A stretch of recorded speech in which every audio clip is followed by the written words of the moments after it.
There is no red, white, or blue in this country. The only color that matters is green because we live in the United Corporations of America.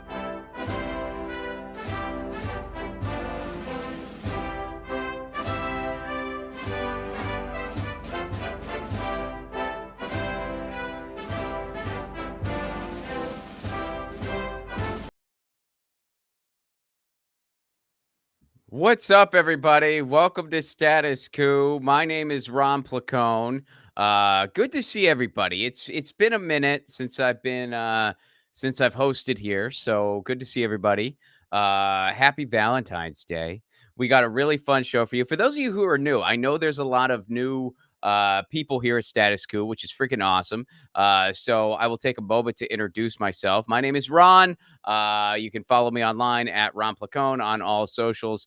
And I have a movie that just came out called Left at Wall that I'm sure I'm going to be talking about throughout the program.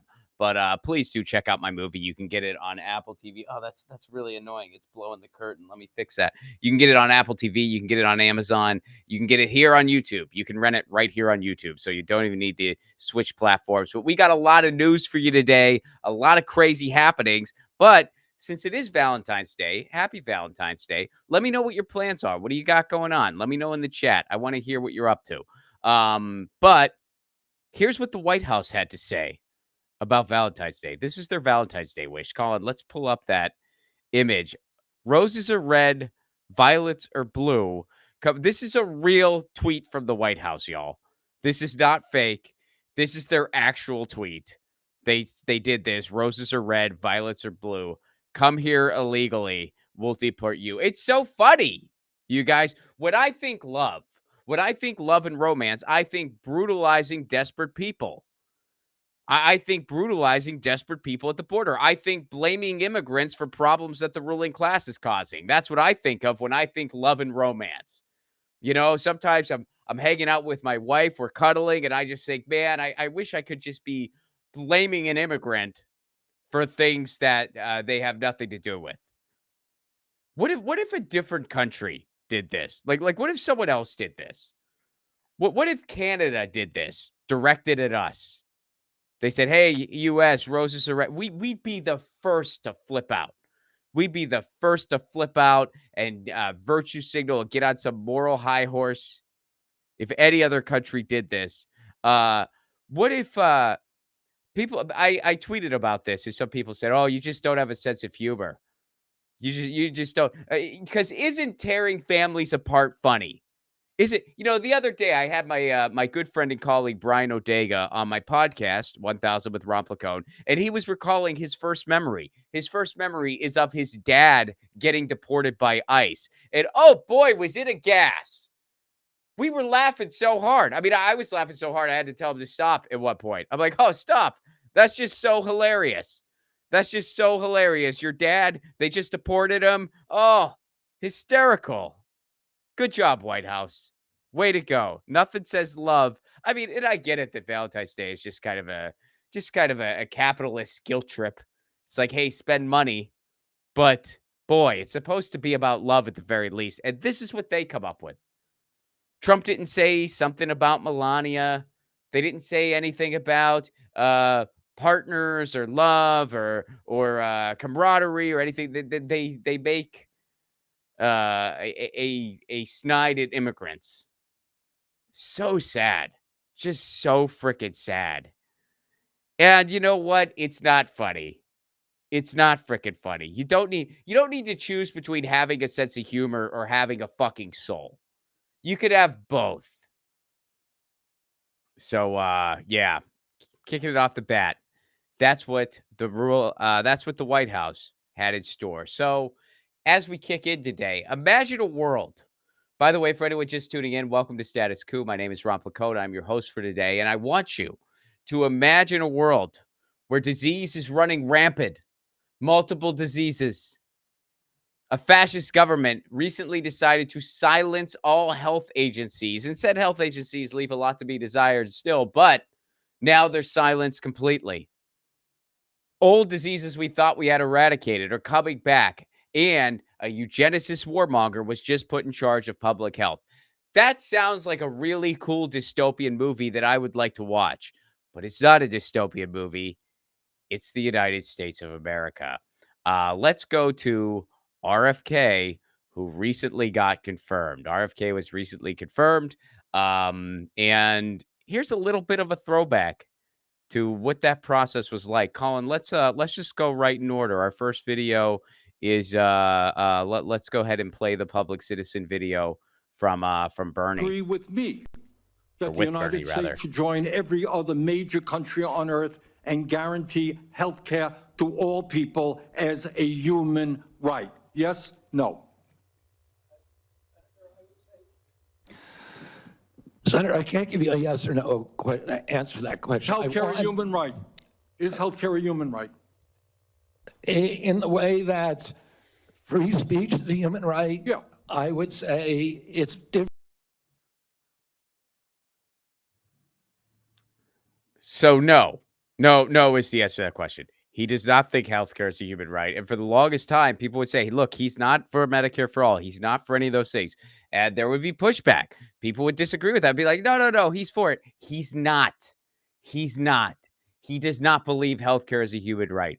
Full stop. And he is in charge of public health. And he does not believe that healthcare is a freaking human right. What does he believe? Well, we're going to get into some of that. But first, let's go to the let's go to his speech today that Alex Jones was fawning over. Colin, can we see that tweet too? I wanted to pull up the tweet as well before we just watch the straight up video, because the tweet was very, very interesting to me. If you could pull up the Alex Jones tweet. Alex Jones tweet? Yeah, so it's the thing right after the public citizen video. It's the video where he makes his speech. But I got it from an Alex Jones tweet. If you just have the video, I see. Fine. I got you. I got it. Yeah, but if we can pull it up, I wanted to show it to people. Give it up for Colin on the ones and twos, by the way. All right, so check this out. Must see RFK's powerful speech in the Oval Office just officially before launching the MAHA Commission, which, of course, I'm sure you all know this, but it stands for Make America Healthy Again. Isn't it interesting that Alex Jones, his whole thing is how our government is so like it's all insiders and it's all a conspiracy. And what's sad about people like Alex Jones is there's this very, very small nugget of truth in some of the stuff they say, but then they take it into frickin' wacko land really quick. So whenever you say, it's really messed up that both parties are owned by Wall Street, people go, ooh, isn't that Alex Jones? No, it's not Alex Jones. He believes wacky shit far beyond that. So, all right, let's go to the video. So it's weird. I guess my point is it's weird that all of a sudden he is now he's pro-government. He's pro what's happening. He's pro-Trump. He's pro-RFK. So now he's celebrating what is happening in the White House. So how is that going to add up for him? He has to be, some of his people have to be like, well, wait a second. No, we can't possibly. So anyway, I just thought that tweet was really interesting. Let's go to the video now, Colin. I want to watch some of this. Firmly on his own ideal, and thereby the whole wide world will come around to him. For 20 years, I've gotten up every morning on my. And did heroin? Is that what he's going to say? And did heroin? I got up every morning on my knees and did heroin. I don't know. Let's see what he says. Would put me in All right, a position great. where I Just can great. end the childhood chronic disease epidemic in this country. Well, he didn't do that, but he did manage to spread measles in a couple of places. On August 23rd But let's continue. of last year, God sent me President Trump. All right. And he gave me.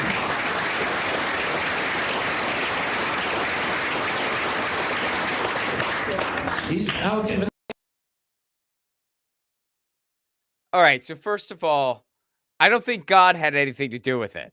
I think that RFK was just up for sale to the highest bidder. Let's keep in mind the election season, what RFK did. First, he ran as a Democrat because RFK has been a conservative Democrat his entire freaking life. A lot of people are trying to forget that.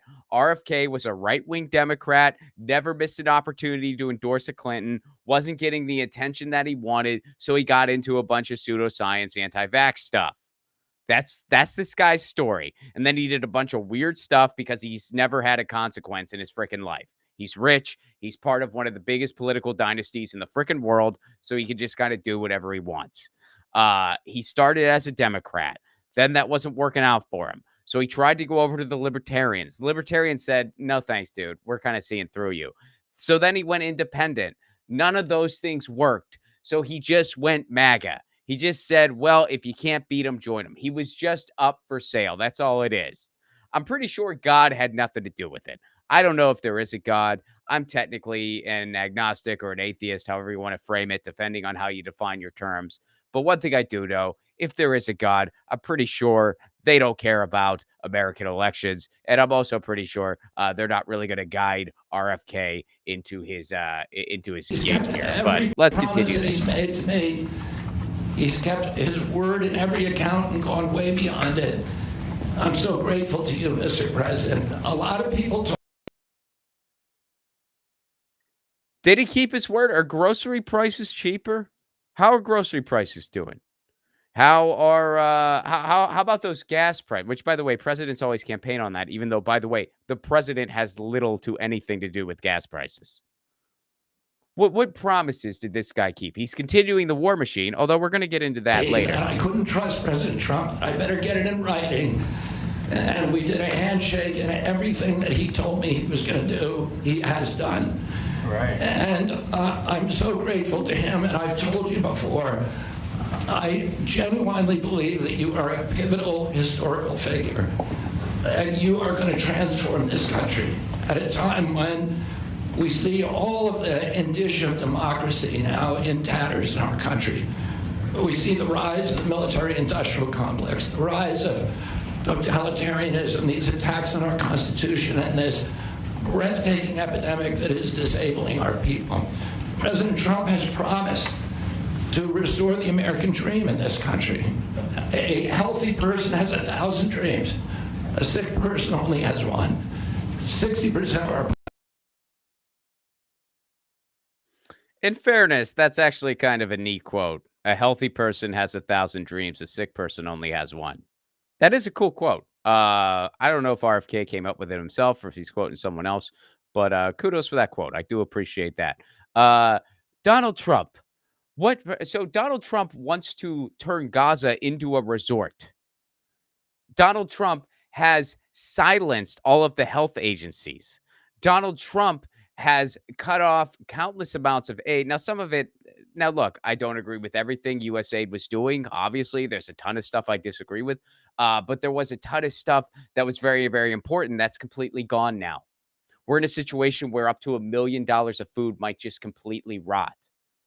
Donald Trump caused the tariff panic, which, by the way, we still don't know how all that's going to unfold. But what we know right now, what he really wanted to do, what the whole tariff thing was all about, was Donald Trump wanted to scare a bunch of regular people to selling off their stocks, and then the market would self-correct itself. But meanwhile, a bunch of other Wall Street hedgers would buy low. And that's what they were trying to do, because he basically just went to Canada and Mexico and said, hey, we got to make a deal. Canada and Mexico basically just said, we're just going to keep doing what we're doing. And Donald Trump said, okay, cool, great deal. And we'll see what happens in 30 days or less than 30 days. Has only one Let's dream. keep going with this a little bit more. They get better. President Trump has promised that he's going to restore America's strength. But we can't be a strong nation if we have a weak citizenry. If people are sick, 60% of our people are sick, 77%, as President Trump mentioned, of our children cannot qualify for military service. And that's his concern. Did you notice that? That's his concern. He's like, oh man, so many people are sick. A lot of them can't qualify for military service. Come on, this is the USA. That's what we need them for. We got to send them off to war. Like, we need healthy people. Why? Because we're a country of opportunity where people have the right to life, liberty, and pursuit of happiness? No, because we can't send sick people off to war. Sick people can't fight in a war. We need them healthy or, dead later. But as long as they go to war first. Horse now. We need somebody who is willing to come in and has the spine and the guts and the strength to challenge orthodoxies, to stand in the way of vested interests, and to break institutions that have turned against our democracy. President Trump has shown again and again that he is that hero. And most recently, I greatly appreciate, and I called you the day that you announced the termination of USAID. My uncle started USAID in 1961 for humanitarian purposes, to put our country on the side of the poor. It has been captured by the military-industrial complex. It has become a sinister propagator of totalitarianism and war across the globe. And very few people understand how sinister this agency really is. And President Trump saw that, and he stood up to it with a masterstroke. And we want to do the same thing with the institutions that are stealing the health of our children. We need a revolutionary figure, and you are that figure. All right. So, yeah. And by the way, some of the stuff he said about USAID, yes, that is true. He didn't tell the full story, though, and that was very deliberate. There's a lot of there's a lot of important things that are pretty much dicks right now, too. So let's move on to, well, who exactly is RFK? What is he all about? And here's the deal. A lot of people get mixed up as to what this guy is really all about. So we're going to revisit a few selections from his hearings. So Colin, let's go to Bennett. Let's go to the discussion between him and Bennett, RFK and Michael Bennett. Did you say that COVID-19 which, by the way, was a Michael Bennett genetically engineered bioweapon that targets black and white people but spared Ashkenazi Jews and Chinese people? I didn't say it was deliberately targeted. I just quoted an NIH-funded and NIH published study. Did you say that it targets black and white people but spared Ashkenazi Jews? I quoted and a study, Your Honor. I quoted an NIH study that showed that I'll take that as a yes. I have to move on, I have to move on. Did you say that Lyme disease is highly likely a materially engineered bioweapon? I made sure I put in the highly likely. Did you say Lyme disease is a highly likely militarily engineered bioweapon? I probably did say that. Did you say that? And that's what the developer of Lyme I want all disease of our said. colleagues to hear it, Mr. Kennedy. I want them to hear it. You said yes. Did you say that exposure to pesticides causes children to become transgender? No, I never said that. Okay, I have the record that I'll give to the chairman, and he can make his judgment about what you said. Did you write in your book, and it's undeniable, that African AIDS is an entirely different disease from Western AIDS? Yes or no, Mr. Kennedy? I'm not sure if I made that. Okay, I'll give it to the chairman, Mr. Kennedy. And my final question, did you say on a podcast, and I quote, "I wouldn't leave abortion, to the states. My belief is we should leave it to the woman. We shouldn't have the government involved, even if it's full term." Did you say that, Mr. Kennedy? Senator, I believe that every abortion is a tragedy. Did you say it, Mr. Kennedy? This believe- matters. It doesn't matter what you come here and say that isn't true, that's not reflective of what you really believe, that you haven't said over decade after decade after decade, because unlike other jobs we're confirming around this place, this is a job where it is life and death for the kids that I used to work for in the Denver public schools and for families all over this country that are suffering from living in the richest country of the world that can't deliver basic health care and basic mental health care to them. It's too important for the games that you're playing, Mr. Kennedy. And I hope my colleagues will say to the president, I have no influence over him. I hope my colleagues will say to the president, out of 330 million Americans, we can do better than this. Thank you. We need to move on.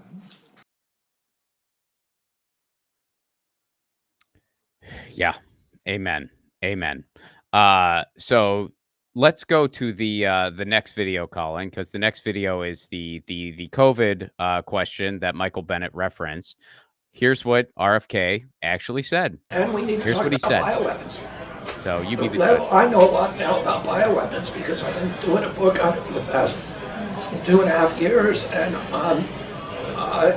you know, the technology that we now have to develop these microbes, we've put hundreds of millions of dollars into ethnically targeted microbes. The Chinese have done the same thing. In fact, COVID-19, there's an argument that it is ethnically targeted. COVID-19 attacks certain races disproportionately. The races that are most immune to COVID-19 are because of the structure of the genetic structure, genetic differentials among different races of the receptors of the ACE2 receptor. COVID-19 is targeted to attack Caucasians and black people. The people who are most immune are Ashkenazi Jews and Chinese. But we don't know whether it was deliberately targeted that or not. But there are papers out there that show the racial and ethnic differential impact to that. We do know that the Chinese are spending hundreds of millions of dollars developing ethnic bioweapons, and we are developing ethnic bioweapons. That's what all those labs in the Ukraine are about. They're collecting Russian DNA, they're collecting Chinese DNA, so that we can target people. So that's what he actually said. That is what he actually said. Because he was, oh no, I wasn't saying that it was created or anything like that, or it was deliberate. And I was, well, there you have what he said. And yeah, he's putting those disclaimers out there, like, oh, we don't know this, but I mean, we put all this money into this certain thing, and look at what this thing does.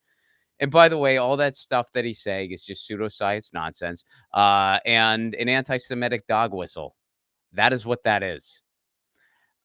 So let's go to his conversation with Senator Brooks. You said the following, and That's I quote, the next. "We should not be giving Black people the same vaccine schedule that's given to whites because their immune system is better than ours." Can you please explain what you meant? There's a series of studies, I think most of them by Poland, that show that to particular antigens that blacks have a much stronger reaction. So what different vaccine schedule would you say I should have received? What different vaccine schedule should I have received? I mean, the Poland article suggests that blacks need fewer antigens than... This is so dangerous. So you get the same measles vaccine. Mr. Kennedy, with all due respect, that is so dangerous. Why is she saying it's dangerous? She's saying it's dangerous because that is eugenics. That is, at best, junk science, and at worst, racism, anti-Semitism, et cetera, et cetera. Eugenics, when you trace it back, has always been junk science because it can be traced back to the Nazis, where they were omitting any data that didn't fit their preconceived narrative. Preconceived narratives being, whatever it may be. I mean, these are Nazis we're talking about. So they had this superior race theory. That's where it all comes from. So you have junk science, and then other people would take this junk science, be like, well, maybe there's something here, though, and they would put more junk science on top of the junk science. Then there'd be more junk science on top of that junk science, and then you have somebody like RFK who's parroting this stuff. And honestly, I don't even know if he realizes that's what he's doing. I think he may honestly not know that that is what he's doing. But either way, listening to what we just listened to, it is frightening and disturbing that he made it as far as he did. I mean, I remember when the hearings were going on, And people were saying the fact that he even made it this far is a true societal failure, which is the frickin' truth. Well, not only did he make it that far, he is confirmed. This man is in charge of public health. The guy who thinks that people on antidepressants should be sent to a camp. He is in charge of public health. The guy who encourages people not to vaccinate their children, he is in charge of public health. The guy who thinks different races should get different vaccines, and we just frickin' listened to it. He didn't even have the gall to deny it in that hearing. He actually stood by it. It is remarkable that that guy holds this position. And by the way, and people always make these ridiculous excuses for, oh, well, he's doing this and that, and he's against some of the bad stuff in our food. And I have no freaking patience for it, because you know what? For years and years, you could go to other countries and you could realize, oh, the stuff that we put in our food isn't legal in the UK, isn't legal in Canada, isn't legal in Italy. They don't use high processed fructose corn syrup the way we do. They don't put all these ridiculous preservatives in their food the way we do. And for years, people have been screaming about that. Everyone from lefties to farmers, people have been screaming about that for years. And nobody batted an eye. And then all of a sudden, RFK comes around, a guy whose brain is muddled with heroin tar and literal worms. He talks like he's choking on gravel. He mentions it, and all of a sudden people are like, oh, yeah, we got to do something about this. This issue that I for sure cared about for a long time, all of a sudden we need to do something. Because this guy said something. This eugenicist said something about it. And yeah, he's a eugenicist. And, you know, the other thing that people say a lot, they're like, oh, well, are you on the side of Big Pharma? I guess you like Big Pharma then. You know what? Couple things to respond to that. First of all, we are going through a very disturbing era where people have this attitude that the enemy of my enemy must be my friend. That's not how life works. Life's more complicated than that. The enemy of your enemy isn't necessarily your friend. In fact, they might be even worse. So that's the first point. The second point, oh, you must like Big Pharma. No, I don't like Big Pharma. I am against Big Pharma. But I know what Big Pharma is. Big Pharma is not the EpiPen. Big Pharma is the reason an EpiPen costs $600. Do you see the difference? There's a big difference there. Big Pharma is not the measles vaccine. It's not the TB shot. It's not the polio vaccine. That's science and medicine. Big Pharma is a for-profit health industry that RFK supports. So no, I am against Big Pharma. But I'm not delusional enough to think RFK is going to do anything about that. And I also know the difference. I know the difference. Science and medicine is a medical degree. Big Pharma is a business degree. And I know that the EpiPen's not Big Pharma, the price tag is. And if someone like RFK comes along and tells me, hey, no, the EpiPen's Big Pharma, I'm not going to fall for that. I am not going to fall for that. And by the way, let's go real quick here before we get off the topic of RFK. Let's go to some of the stuff that he cited. Let's go to Walker's article, Colin. Let's go to Walker Bragman's article, friend of the show, Walker Bragman.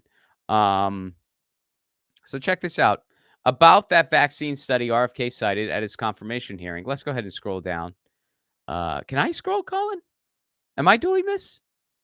Can I scroll on my own on this? By the way, we're using different software than we typically do, so I'm having a bit of an adjustment period.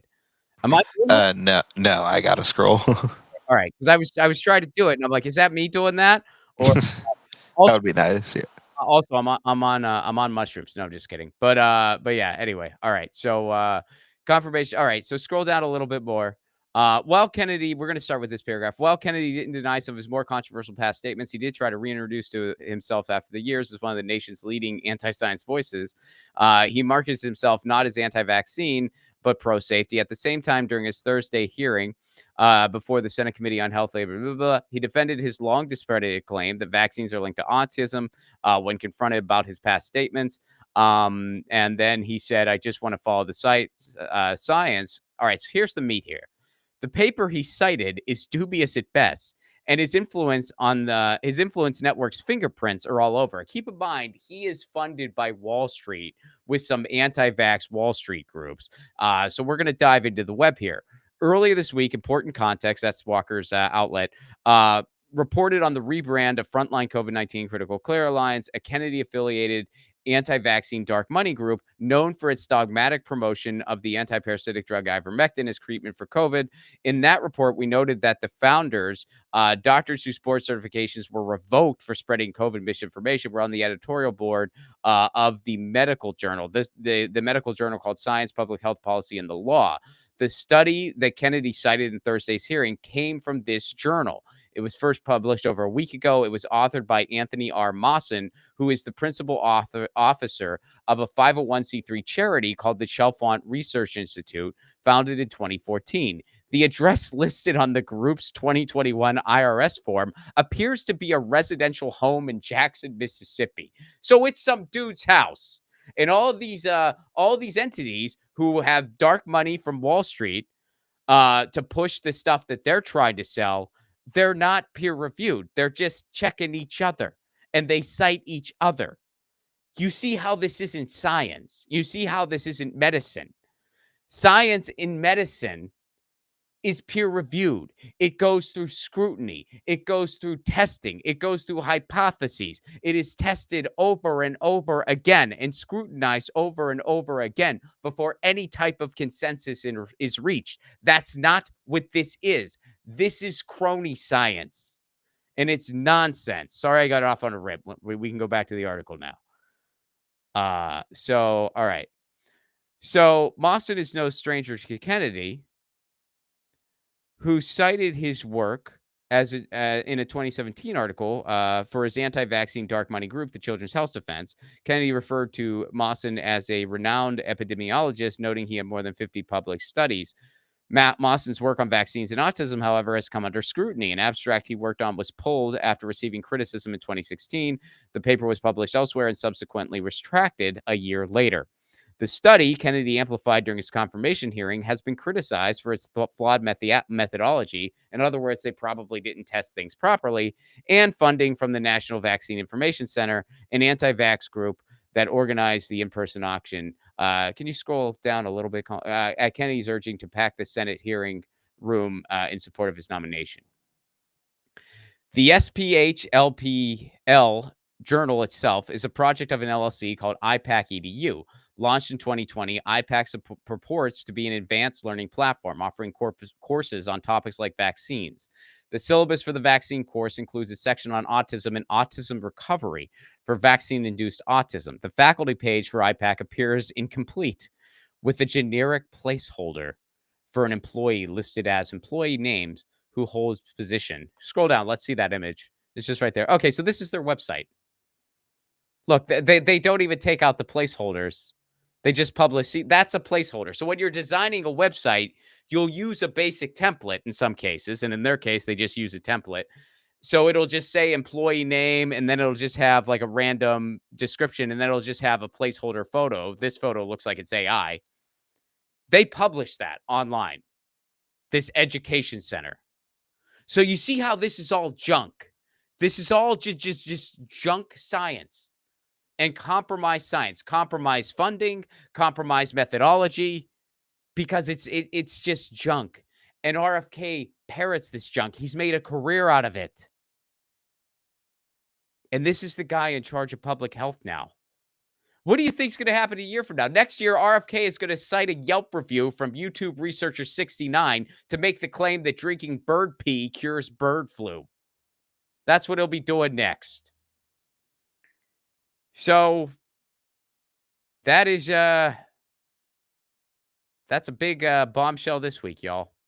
That's a big bombshell. Now, in the spirit of being fair, let's go to some news concerning Donald Trump that could potentially not be the most awful thing in the world. Let's go to that the article, the AP News article about Trump and the Pentagon. Trump might be looking into cutting defense. Should be underlined multiple times here. But this brings me, before we get into the article, this brings me to today's poll. Today's poll is, will Trump cut the Pentagon budget? Yes or no? Colin, just whenever you can get it up, works. Yeah, go ahead and vote. You can vote right now if you want to vote now, or you can wait until we kind of get through this story first and hold your vote until then. But today's poll is, will Trump cut the Pentagon budget? Yes or no? By the way, for those just tuning in, my name is Ron Placone. You are watching Status Coup. We got a fun show for you today. I'm happy to be back, and happy Valentine's Day. So go ahead and vote in the poll as soon as it's up. And also, I will shamelessly mention to everyone that my movie Left at Wall is out now. I'll tell you more about it at the end of the show, but it's a really funny, quirky indie comedy. It's called Left at Wall. It's loosely inspired by the GameStop thing that happened. You can watch it now right here on YouTube. You can actually rent it on YouTube Movies, or you can get it at Apple TV. You can get it on Google Play. You can get it on Xbox. You can get it on Amazon. Basically, type it into your smart TV, Left at Wall. It'll come up. Please do watch my movie. Makes a really fun Valentine's Day event. All right, let's get to the article as people are starting to vote in the poll here. So Donald Trump might potentially be looking into cutting defense, i.e. the Pentagon budget. But let's scroll down and see what's really going on here. President Donald Trump said Thursday he wants to restart nuclear arms control talks with Russia and China, and that eventually he hopes all three countries could agree to cut their massive defense budgets in half. All right, here's the deal. And here's why, like I'm saying, look, I would love it if this happens, but let's not start, counting the eggs before they hatch, which is a really appropriate metaphor right now, I feel like. But and the reason I say that, the United States spends a ton more than every other country. Like we spend a ton more than China. We spend a ton more than Russia. We spend a ton more than any other country. I mean, we spend about 10 times more than the next country in line. We spend more on defense than the next 13 countries in line combined. So to be like, oh yeah, Russia, China, we're all going to spend our war budget and we're going to cut our war spending by half. That would be like three dudes are at a bar and one guy is totally hammered and he goes up to the other two and he's like, hey, we got to stop drinking. And the other two are thinking, hey man, we're just drinking our second beer. We're on our second beer. You drank 10 shots of vodka. We're on our second beer. Maybe you got to stop. So what I'm saying is, if he goes, hey guys, we have massive war budgets and we really got to cut that, there's a good chance they're going to be like, dude, you spend way more than all of us. How about you first? So that's why I wouldn't start celebrating this quite yet. I hope it happens. All right. So speaking to reporters in the Oval Office, Trump lamented the hundreds of billions of dollars being invested in rebuilding the nation's nuclear deterrent and said he hopes to gain commitments from the U.S. adversaries to cut their own spending. There's no reasons for us to be building brand new nuclear weapons. We already have so many, Trump said. You could destroy the world 50 times over, 100 times over. And here we are building new nuclear weapons, and they're building nuclear weapons. He's right. I mean, that's a true statement. That is a true statement. We're all spending money that could be spent on other things that are actually, hopefully, much more productive. Also true. Hey, while the U.S. and Russia hold massive stockpiles of weapons since the Cold War, the U.S. a lot more. Let's be honest. Trump predicted that China would catch up in their capability to exact nuclear devastation within 5 or 6 years. So, look, I would love to see this happen. I would love to see the defense budget cut. And if Trump does it, hey, great. And by the way, this is the difference between Trump derangement syndrome and not Trump derangement syndrome. Not Trump derangement syndrome is calling Trump out for the warmongering plutocrat that he is and saying, hey, He's saying some okay things about the Pentagon budget. I hope it happens, but I'm not getting my hopes up. And here's why. It seems like he's putting it on the other countries to cut their defense budget first. And we spend so much more than they do. So there's a good chance they might say, you spend so much more than us. Why should we cut first before you do? And then it's just going to go nowhere. And it's all just lip service. There's a good chance that would happen. That's not Trump derangement syndrome. What is Trump derangement syndrome? Trump derangement syndrome is, oh, here's a quote about Trump wanting to cut the Pentagon budget. So cutting the Pentagon budget must be a bad thing. No. Cutting the Pentagon budget, still a good thing. I don't care what president does it. It's a good thing. So you see the difference between those two things. My personal take, I guess I'm kind of revealing my vote here. I would lean, I'm not getting my hopes up. I hope it happens, but I am not getting my hopes up for the reason that he's sort of putting it, he's basically passing the buck to China and Russia. Like, that's basically, he's sort of putting it on them. Like, well, I'm hoping that they'll cut I want to cut our war budget, but they got to cut theirs. And then maybe I'll come, hey, man, you guys got to stop drinking. We're on our second beer. Nah, you guys got well, I'm not going to stop drinking if you're not going to stop drinking. But you drank 10 shots. I'm not stopping if you're not stopping. And that's how the evening ends. But cast your vote. Do you think Trump's going to cut the Pentagon budget? I mean, it's not impossible. Also, let's be honest. It's not like Trump is single-handedly going to be able to pull that off. And he's going to face opposition from Republicans and Democrats. And he's going to face opposition from, all the warmongers in the cabinets. He's going to, So not get my hopes up.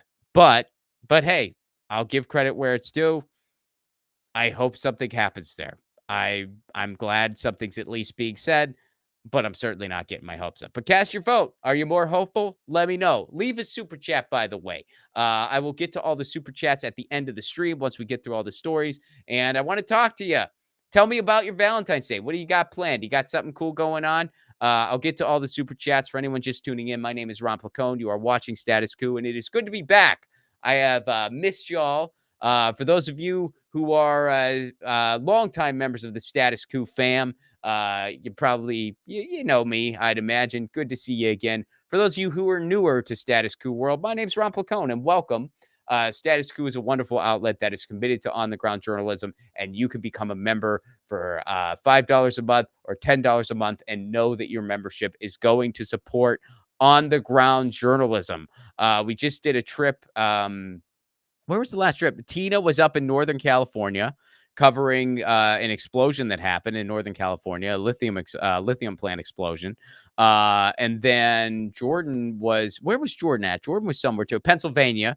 Jordan was in Pennsylvania covering I believe a spill that happened there. We've been to East Palestine a bunch of times. We've covered more Palestine protests than pretty much any other outlet.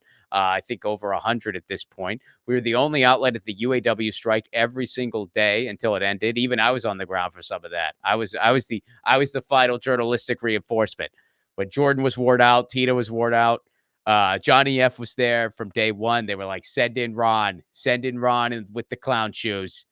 We're sending a It was an amazing experience. It was freaking awesome. Are there any trips I'm missing, Colin? Let me just make sure I covered that correctly.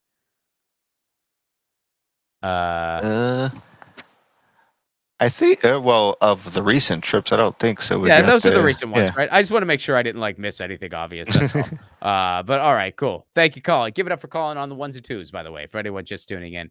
Colin is the guy on the ones and twos. So I know you might be feeling a little hopeless, and you might be thinking, oh my God, what is going on in this world? Things are so terrible. I have some news for you all. The Democrats are fighting back. We can go ahead in order.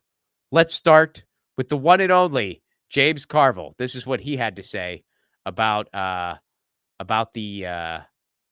election. James Carville, the guy who makes everything a football metaphor, like everything's like a football analogy, and he dresses in LSU stuff, and that's supposed to be like cool and relatable. That guy, James Carville. Let's go to the Carville video, Colin. We ran a presidential election. If we were playing the Super Bowl, we started our seventh string quarterback. Boom! Football reference. Only took him 8 seconds. 8 seconds. He got to the football reference. and he's wearing his LSU thing. Yeah, That's there what you go. happened. Okay, you can't address a problem unless you're honest about a problem. And none of this was inevitable. Now, if you were to put the staggering talent that exists in today's Democratic Party, you heard what I said? The staggering talent that exists. He repeated himself because no one believed him. Staggering talent in the Democratic Party? What is that? What is that referring to? What kind of talent does it take to be a Democrat on the federal level? I'll tell you. Imagine having a job in sales. And by the way, I'm not dissing salespeople. Sales is a very difficult job. But imagine having a salesperson job and your only task, your only job is to be more desirable than a fascist maybe half the time. That's all you have to do. Just, hey, fascist, if you could be slightly more palatable than them maybe half the time, you got a steady gig and we're going to pay you a lot of money for it. That does not take talent. That takes very little ability. Anybody here watching this right now could be a successful Democratic politician at the federal level, or a Republican for that matter. All you need is the money. It's the biggest pay-to-play scheme ever. If you get enough fundraising, you could be a successful politician at the federal level. I guess technically at any level, but at the federal level, you really just got to play the game. So that's all it takes. It does not take talent. Nothing like that. All right, we're going to continue with this guy. And people would have seen that. They'd have gone, I didn't know they had people like that can actually complete a sentence. You know, the best part is when he said people who can actually complete a sentence. He could refer, we don't even know exactly who he's referring to. Isn't that amazing? Like, he could be referring to multiple people. He could be referring to Joe Biden, obviously. I mean, that's but he could also be referring to Kamala Harris. You know how sometimes she would be asked a question and she wouldn't have a good answer for it, so she would just awkwardly cackle and it was really weird and creepy? He could be referring to Kamala Harris there. He could be referring to John Fetterman. We don't know who he's referring to. Okay, that actually could be multiple people. Know how to frame a message, that actually have a sense of accomplishment of doing something. If we would have excited people, and we would have had people from the middle of the country, we would have had people from the coast, we'd have been diverse, we'd have been, and then when you do that, that's how people get involved in politics. We have not had an inspirational presidential candidate since 2012. And that's a problem. So this guy is a political consultant or strategist or whatever his official title is, who gets paid a lot of money. And this is his groundbreaking analysis. Have someone who can deliver a message that people want to hear. And then he said, we haven't had an inspirational presidential candidate since 2012. I'm not trying to be nitpick Magoo over here, but dude, you get paid millions for what you do. Obama's first run was in 2008. Obviously, he's referring to Obama, which is, by the way, factually true. I mean, Obama was a very inspirational presidential candidate. I was excited about Obama. He wasn't my first choice. Kucinich was, but I supported Obama in the general in 2008. I was excited when he won. And then he governed like Reagan for 8 years. So, yeah, like this guy gets Obama's when you years have wrong. a primary Anyway. in a contest like the playoff, you get a big winner. And that credentials the nominee. They earn it. James suggested earlier, and I was 1,000% for this, we can have a short primary here instead of anointing somebody. And I got called to like a secret meeting with a bunch of seniors. How amazing is this video? You guys realize how amazing this video is, right? Like, this is not an SNL sketch. This is real. He literally just said, you know, what I'm thinking is we should have a primary. We should let people vote for a candidate that they prefer instead of just anointing someone. Folks, we are living in an era where a party that is unironically called the Democratic Party just had a light bulb moment that perhaps having a democratic process is a good idea. White House people after the terrible Biden debate with some other non-Trump, Trump opposing Republicans. And I said, this Carville thing is right. Go do a minute. Let Whitmer go beat somebody, or if Kamala's that good, let her beat somebody to make her somebody, not just an appointment. She was nominated on a telephone conference call.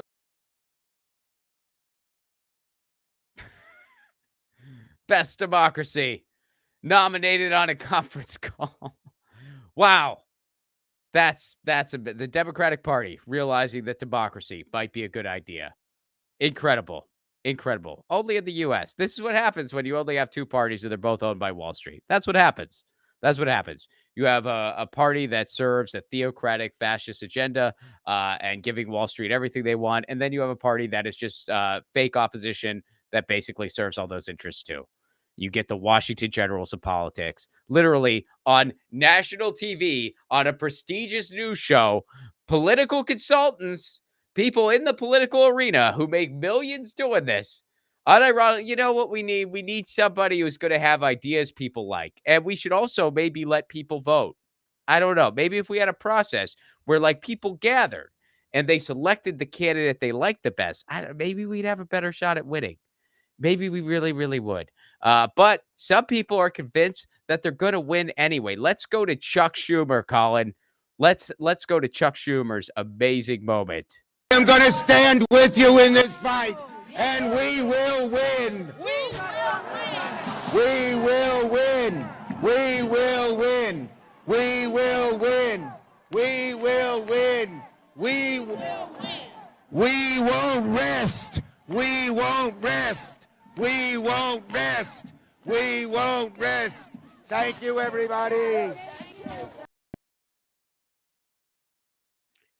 So they couldn't stop a mic from clipping. All the money in the world, the mic's blowing out. Chuck Schumer doesn't realize mic placement, apparently. He's just yelling into it. We will win. We won't rest. We will. This looks like an uprising at a nursing home. That's what this looks like. This looks like a bunch of they removed a serving of Jell-O, and all of the residents are in an uprise, and they are telling you, we want our Jell-O back. And they're like, you can't have your Jell-O back. So they started a chant. We will win. We will win. We will win. We will win. We won't rest. Yeah, he thought of that. It took him a second. Did you think he did the whole like, hold up. I got an idea. I got another 3-word thing we could yell. Man, we won't rest. We are protesting until you give us that Jell-O. This is Chuck Schumer in a nursing home. Protest. They refuse to go to nap time until you give them that second dessert serving. Inspirational stuff. Really is. I think things are fine. Things are fine. Now, here's something that they did in Ohio. This is kind of interesting. Colin, let's go to Ohio next. The Ohio Dems fighting back. This is how some Democrats in Ohio decided to fight back. And this is kind of peculiar. I'm curious everyone's take on this because I kind of feel like it's not really. I mean, I get it, but. All right, let's just go to it. Sponsored by Democratic State Representatives Anita Somani, an OBGYN from Dublin, and Tristan Rader of Lakewood. The whole entire point of this bill is to call out the hypocrisy of particularly the state legislature when they bring forward bills to regulate women's bodies. Now, there are exceptions to the proposed law, which include sperm donation, contraception, and members of the LGBTQ community. Men face a maximum $10,000 fine after the third offense if they have sex with a woman without the intention of conceiving a child. Men have the same rights no matter where they go in the country. Women have rights based on where they live. It just misses the most basic. So what some Ohio Democrats did is they decided that we're good on the video, Colin. They decided that they're going to introduce a bill that says, oh, you can't have sex for pleasure, unless they have those exceptions. And their point is they're trying to point out the hypocrisy on how laws work in the United States, which, by the way, they do have a point. They totally have a point. that there are laws that favor the straight white men. Abso-freaking-lutely. They got a point big time there. But here's the deal. You are a lawmaker. That's your job. Your job is to be a lawmaker, not make symbolic protests. This is not an actual bill. This is a symbolic protest bill, but it still has to go through the process. There's still state funds that are going to be wasted going through this thing. So leave the symbolic art to the artists. You're not an artist. You're a politician. Leave the satire to the satirists, not the politicians. You're just wasting resources. By the way, a law promoting sexual oppression probably isn't a good way to teach religious extremists a lesson. It's not going to register that way to them. You know, and by the way, they'll probably be like, oh, we should have a law like this, but let's just make sure it outlaws gay sex, and then we'll have some loopholes for us. This thing could totally end up backfiring. I mean, what are you going to do? Next, the Ohio Democrats are going to do an interpretive dance in front of a megachurch. You know, like I get what you're trying to do here, but it's not like it's a waste of time. Like, it is a waste of time. Colin, you could take the video down. We're good with the video. I don't need to. Yeah, there we go. I accidentally went full screen here, which I didn't mean to do. Now I'm seeing way too much of my face back. There I am. All right. Now things are back to normal. So that's literally what Democrats are doing. Like, that's what they're up to. They're doing symbolic bills, which, again, I get the point. I mean, there is a message there, but resources are going to be wasted on this thing. Like leave that. Or if you really wanted to do that, why didn't you hire somebody to write, why didn't you contact the Onion? Like, why didn't that guy reach out to the Onion and say, hey, I have this idea. I'm actually a politician in Ohio. Let's do this thing where, you know, we're going to make like a mock bill that kind of satirizes, you know, the bills that the religious right makes. That would have been actually kind of cool. But instead, they actually propose a bill to make it seem like this is a fight, but this is a bill they don't even want passed. Nobody wants to not be able to have sex for pleasure. Anyway, it's just kind of cringe is what I'm saying. Just kind of cringe, which, speaking of cringe, you guys, the Democrats at the federal level, they are fighting back. Apparently, let's go to Hakeem Jeffries, Colin. Let's go see his video. Let's go see the knowledge that he has for all of us. I'm trying to figure out what leverage we actually have. What leverage do we have? They control the House, the Senate, and the presidency. It's their government. What leverage do we have? So why do you go to work then? I mean, that's just that's like that. That's like the Ned Flanders meme. We've tried nothing and we're all out of ideas. What leverage do you have? You're in the houses of Congress. A member of Congress or the Senate is among the most powerful people in the world. They are the most powerful of the most powerful people in the world. By the way, that's not my quote. Ro Khanna said that. A member of Congress. And it's the frickin' truth. So, yeah, Republicans have the majority. They have the House. They have the Senate. They have the White House. God knows they have most of the judges. But you're still in there. So what do you mean what leverage do you have? Look at what Republicans do when they have that situation. Every stall tactic possible. That's leverage you have. Every stall tactic in the book. Every loophole in the book. Throw everything in the kitchen sink at things to stall policy from happening.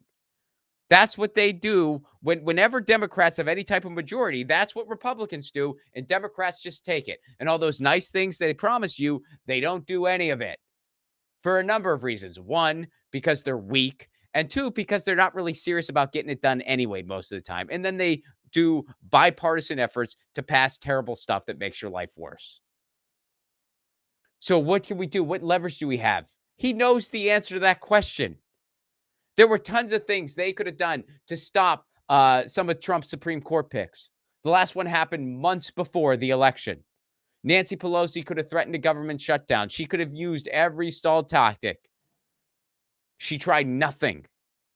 In the past, they fast-tracked his judges. Republicans stalled so much, it took Joe Biden 3 years to appoint somebody to the FCC. Donald Trump got that done in his first week.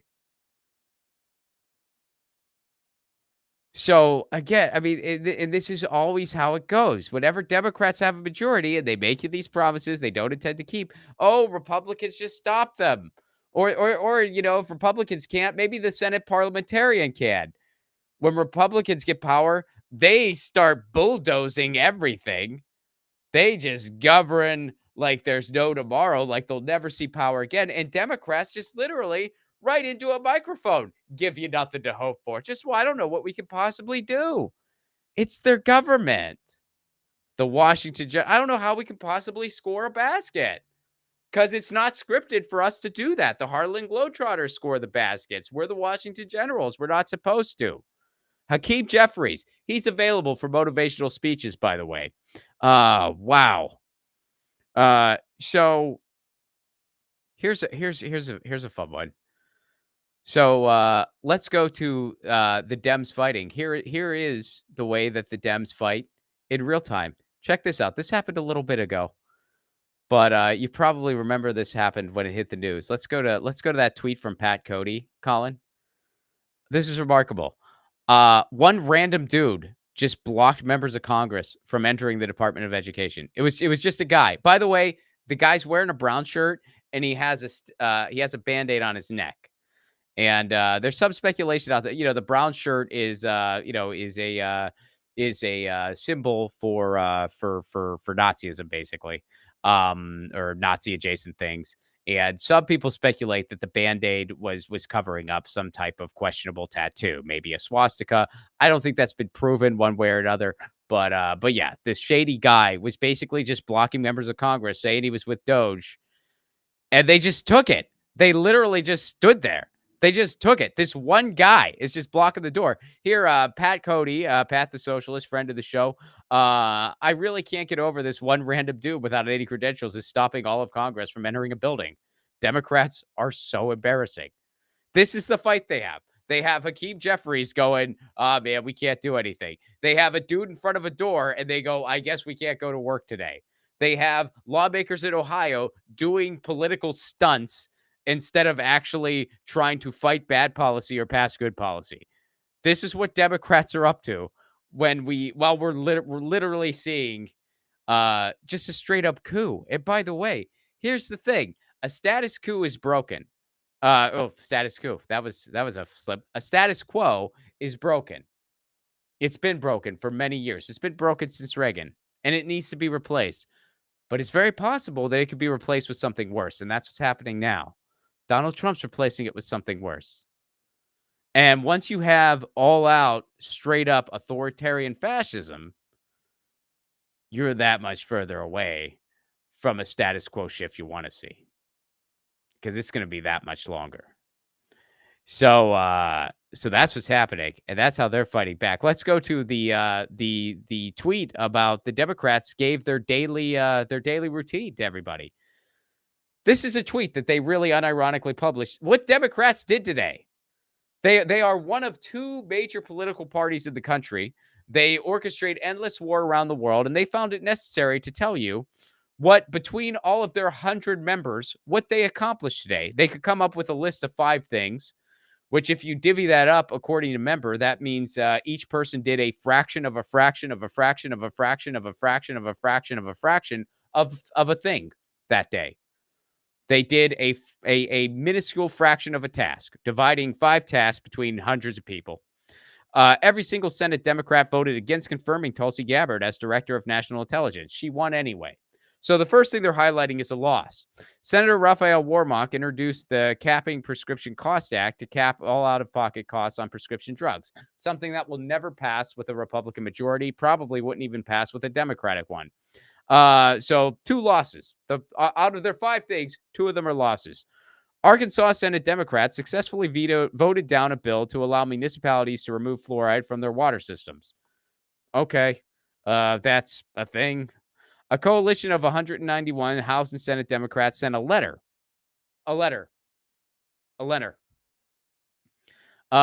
demanding the removal of Elon Musk's operative from the CFPB.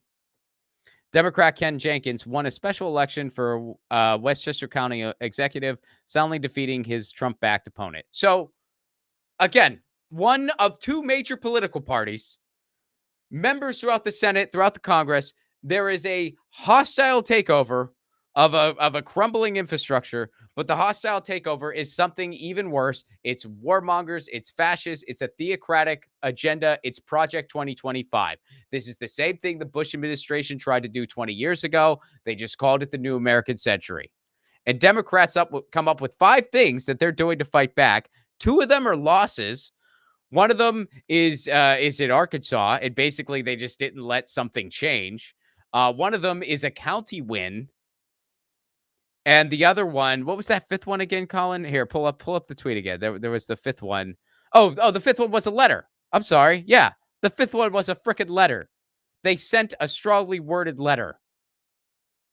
Today, Democrats are going to ask to speak to the manager. That's going to be on their list of accomplishments. They're going to successfully ask to speak to the manager, and they're going to leave a negative review on Google Maps. That's what they're going to do. They are fighting. They're fighting for you. So let's try to end on a little bit of a high note. What can you do? Let's go to something that's going on at More Perfect Union, Colin. Let's give that a spin. Little bit of something a bit more uplifting. We're on strike for better wages. We're on strike for better staffing. We're on strike because the president of King Soopers lives in a multi-million-dollar house and wants to cut our retiree benefits. We just want to be able to afford rent and groceries for our family and not have to live in a van and not have to struggle to feed our kids. The staffing issue is so catastrophic in a way that, it's hard to explain. You say that we're the heartbeat of this company, then put the money where your mouth is. More than 10,000 grocery store workers are on strike across Colorado. They work for King Soopers, a chain owned by Kroger, which the UFCW union accuses of sandbagging their contract negotiations. Again, they were forced to strike over the same thing in 2022. Working in an understaffed store is exhausting. Every department runs on a skeleton crew. Workers were having to do the job of 2 to 3 skip breaks and lunches, and to the point where they're broken. If one person calls out, everything spirals and falls apart. And then the biggest part of my job becomes being like a therapist for all of my clerks. There's been issues around workplace, workers with suicide, and workers just couldn't take it anymore. The understaffing affects the customers immensely. There's nobody to stock shelves. We don't have enough people to keep up with the prices and changing them, so people are not paying the right prices or the prices that they think that they are going to be paying. I don't have enough gloves in the right size. There's no budget for that. But then I hear on the news that this company is making more money every year, that their profits for their shareholders are just going up. So there you go. So 10,000 workers are going on strike. And that's what needs to happen. Look at your opposition party. Look at what they're doing. They're doing nothing. But you go on strike. That's how things get done. You protest, you go on strike. That would need, hey, someone asked me, they were like, Rob, what politician can get us out of this? And I'm like, we don't need a politician. We need a general. Last name, strike. And here's the thing. People are working full time and they're barely getting by.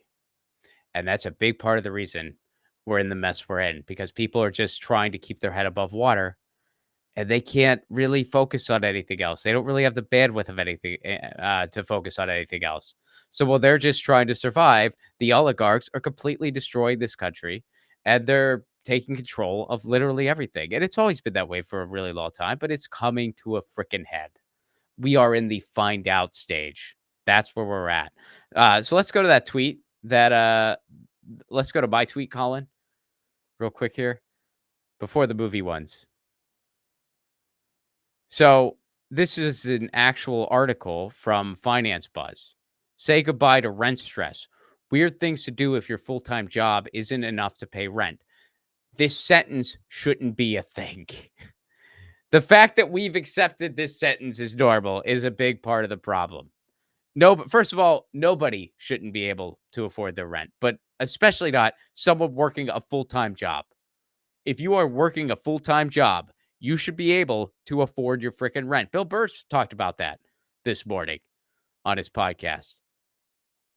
This should not be anything that anyone ever thinks about. This should not be a Finance Buzz article. This shouldn't be something that's accepted as normal. And this is something that we can do something about if we go on strike. And I know it's not easy. I know a lot of people, you take people that are one or two, they're a paycheck away from going under. They can't go on strike. But we got to figure out a system to do it. And there have been. Usually it takes a lot of mutual aid effort. But I think that's the only way anything's going to change around here. Man. So shout out to all the people in Colorado. Shout out to all the striking workers there. 10,000. That's a good number. And I hope they get a victory very, very soon. Before we go to the results of the poll, I will shamelessly mention again that my movie Left at Wall is out now. I have a movie called Left at Wall out now. It's a fun indie comedy loosely inspired by the GameStop incident. So it's basically, imagine if The Big Short and High Fidelity had a baby and that baby joined a union. That is what the movie is like. There's a really fun cast. It includes myself, Eddie Pepitone, Graham Elwood, Gareth Reynolds, Dave Anthony, Sarah K. Godot, Kimberly Hill, Sally Mullins. It's a wonderful cast. Chris Moen, really, really fun cast. Really, really fun film. Anastasia Washington. All right, I'm not going to keep this, but you can watch it on Apple TV. You can watch it on Amazon. You can even watch it here on YouTube. You can watch it right after this show. You can go to YouTube Movies. You can rent it. So you don't even have to leave YouTube to see the movie. And let's go to some of the reviews, Colin. I gave you 2 tweets there at the end for the movie. Let's see some of the reviews that Left at Wall has been getting. Oh, man. So here's a review from Kanye West. Now this is weird. I was not Kanye West. I'm not a Nazi anymore, and I don't pay for this hell site, so I'm not verified. Wow, he's completely. I saw Left at Wall, and now I have clarity. I laughed a ton, and now know capitalism sucks. Watch Left at Wall. Wow, I was not expecting that. That is pretty. I mean, he's been doing some really, really terrible things. So, man, Left at Wall apparently changed him. Left at Wall changed the guy. That's amazing. Let's go to the other one, Colin. I got another unlikely review. So I'm surprised Matt Gaetz watched the film, but he did. Left at Wall is a hysterical movie about a conservative radio host who was unjustly fired and how writers aren't good at relationships. That's a weird takeaway from the movie. Anyone who's seen it already, that's a really weird takeaway. The only neg is all the couples were age appropriate. 4 out of 5. Oh, okay, Matt. That's a weird review. I'm glad you enjoyed it. I do think you may have missed the message a little bit. I'm glad you enjoyed the conservative radio host. That was the role played by Graham Elwood. So, yeah, shout out to Graham for playing the right-wing radio host. That was a fun time. So please check out my movie. You can get it on Apple TV. You can get it on Amazon. You can just go to my website, ronplacone.com. It shows all the ways to watch it. And you can watch it right here on YouTube. It is called Left at Wall. All right. Colin, should we go? Let's go to the super chats first, and then we'll go to the poll. What's up, Emily? How are you? This Valentine's Day, I'm getting soil for my second wave of seedlings and repotting soil. That's awesome. I admire that you can grow food. I need to do that. I live in an apartment, and I'm growing the ingredients for carrot and potato soup. So come hell or high water, I can eat. That's awesome. You're growing food, Emily. That's so cool. I constantly try to grow food, and I F it up big time. And carrot and potato soup sounds pretty yummy. Yeah. How's what kind of base you going to do? Is that going to be a cream-based deal? Is it going to be a vegetable or chicken stock type deal? You might be able to tell so my wife is very, very good at making soups. She makes amazing soups. Soups aren't my thing. I'm not good at soups and I'm not good at baking. And she is really, really good at both those things. Now I'm good at some cooking, but yeah, Emily, I'm really excited for your soup. I hope all is well. It looks like you're up in Canada. So I hope everything is warm up in Canada and you're staying well. And I hope this tariff thing just kind of falls by the wayside because it's really something very stupid that's going to screw over the U.S. and Canada and Mexico and blah, blah, blah. What's up, West? How are you? You became a member. Yes.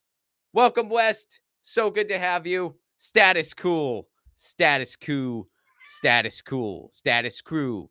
Loved it. Emily, thank you so much. You're back. Emily gifted 10 memberships. Level Fight the Power. Emily, thank you so much for doing that. And you know what, Colin, actually, if we can just take a quick interlude, there is also a cat video that pertains to Status Coup.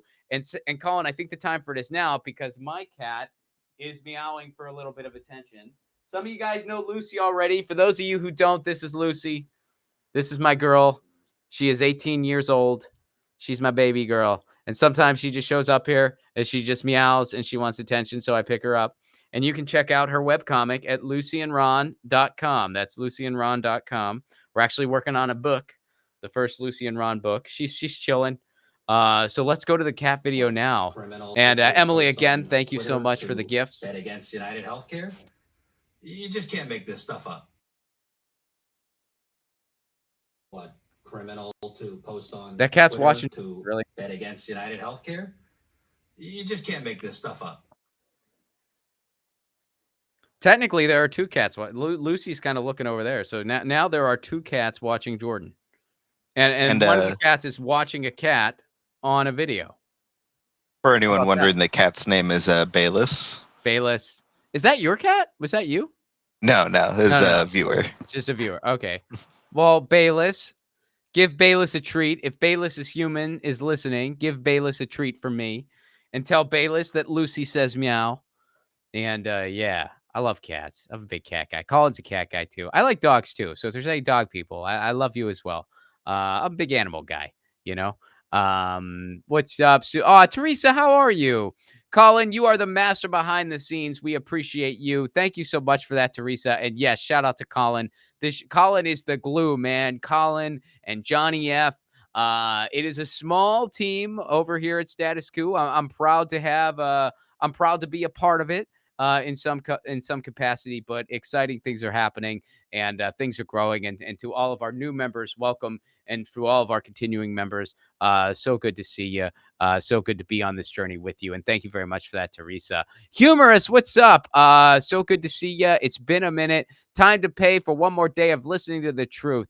Thank you, Status Coup News, and thank you for sharing your time, Ron. Thank you for that, Humorous. It is good to see you. I haven't seen you in a while, so it's good to see you again.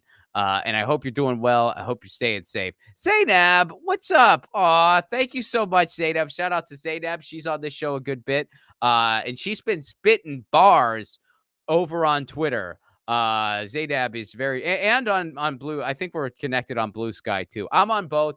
I like Blue Sky a lot better. So feel free to follow me on Blue Sky. Follow me on Twitter if you're still doing the Twitter thing. I'm still there. I'll probably still be, as long as it's valuable for like news gathering content, I'll still be there.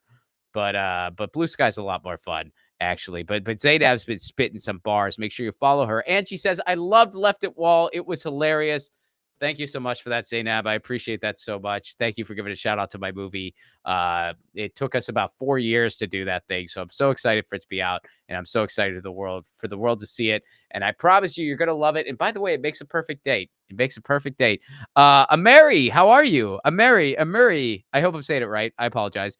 But Ameri Parks, good to see you. Became a member. Level Fight the Power. That's freaking awesome. Thank you so much for becoming a member.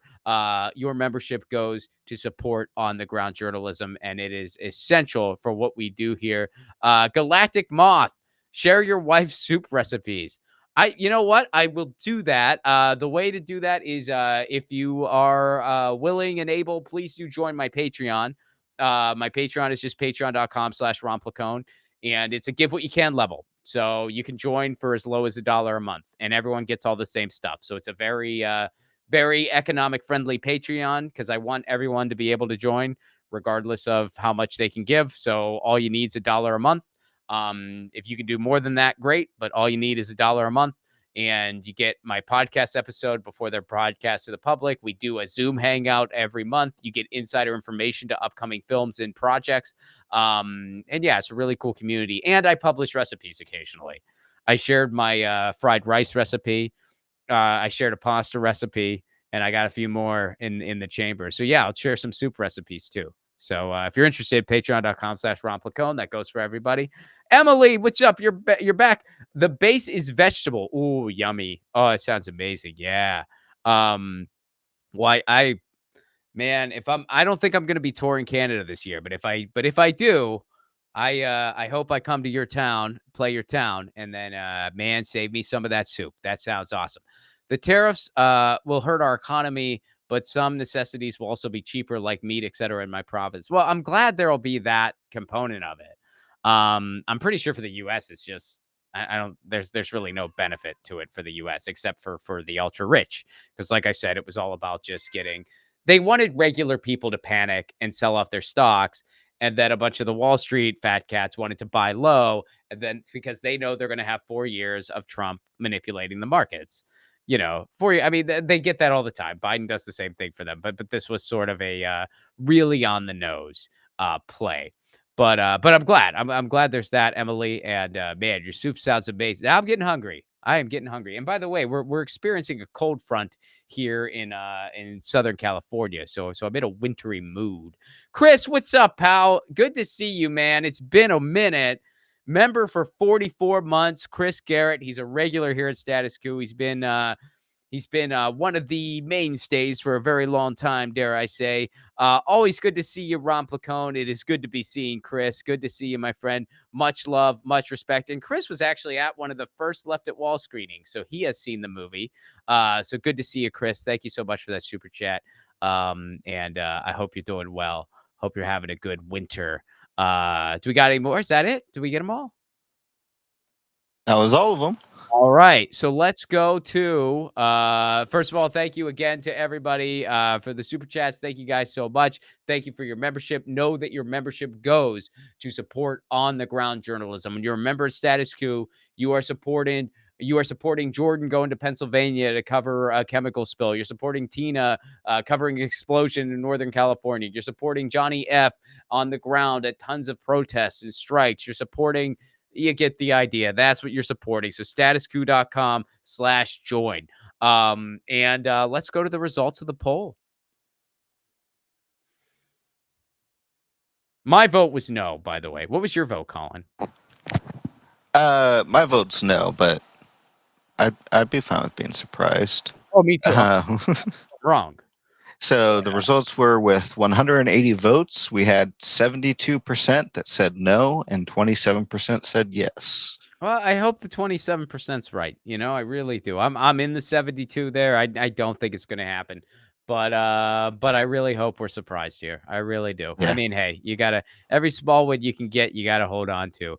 But well. Thank you all for being here today. Again, I will mention it one more time. My movie is Left at Wall. You can get it. Literally, you can watch it like right after this. You can watch my movie right now. You can rent it on YouTube Movies, but you can also get it on Apple TV. You can get it on Amazon. You can get it on Google Play. You can get it on Xbox. You can buy the DVD. For those of you who love the physical media, you can buy the Left at Wall DVD. And if you're not sure how to get it, you can just go to my website. It has a bunch of the links, ronplacone.com. Please do check it out. It means the world and then some. Thanks so much for being here. It is awesome to be back. I've been away for a little bit. Haven't been tuning in. Haven't been on the mic as much here at Status Coup. So it's wonderful to be back. Thank you for supporting what we do here. And this is Ron Placone on behalf of Status Coup signing out.